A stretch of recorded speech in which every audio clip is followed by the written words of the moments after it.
છે. હું ધોરણ 5માં અભ્યાસ કરું છું.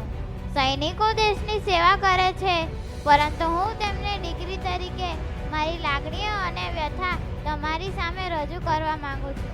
હું છું સૈનિકની દીકરી. લોકો મને કહે છે કે તું ભાગ્યશાળી છે.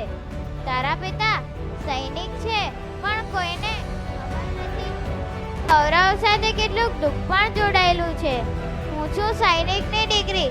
ગૌરવ પણ છે, પણ ઘણીવાર આંખો ભીંજાઈ જાય છે.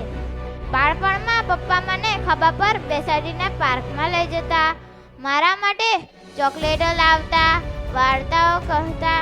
પણ જ્યારે હું 5 વર્ષની હતી ત્યારે પપ્પાએ શરત પરત પર જવું પડ્યું.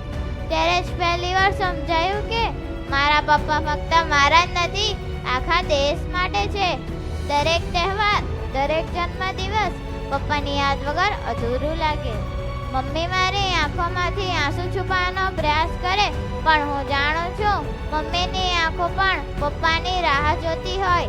ક્યારેક એકલતા લાગે છે, પછી મનમાં અવાજ આવે છે કે ના, મારા પપ્પા સરહદ પર ઊભા રહ્યા છે. તે સાંભળી હું રડીને કેવી રીતે નબળી પડી શકું છું. મારા પપ્પા બરફમાં, રણમાં, વરસાદમાં દેશની સેવા કરે છે.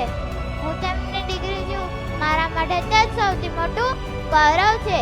લોકો પૂછે છે કે તું શું બનવા માંગે છે? હું કહું છું, હું પણ એક દિવસ દેશની સેવા કરીશ. કદાચ મારો રસ્તો જુદો હશે, પણ આત્મા પપ્પાની જેમ વીર હશે. ક્યારેક ભય લાગે છે કે પપ્પા પાછા ન આવે તો, પછી મનમાં તરત જ કહે છે કે ના, મારા પપ્પા અમર છે. કારણ કે સૈનિક ક્યારે મૃત્યુ પામતા નથી, તે હંમેશા દેશના દિલમાં જીવતા રહે છે. હું તેમની દીકરી છું.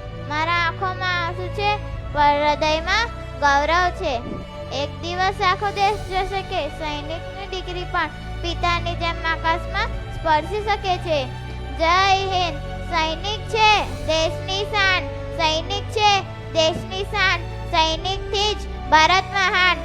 જય જવાન, જય કિસાન. જય જવાન, જય કિસાન. ધન્યવાદ.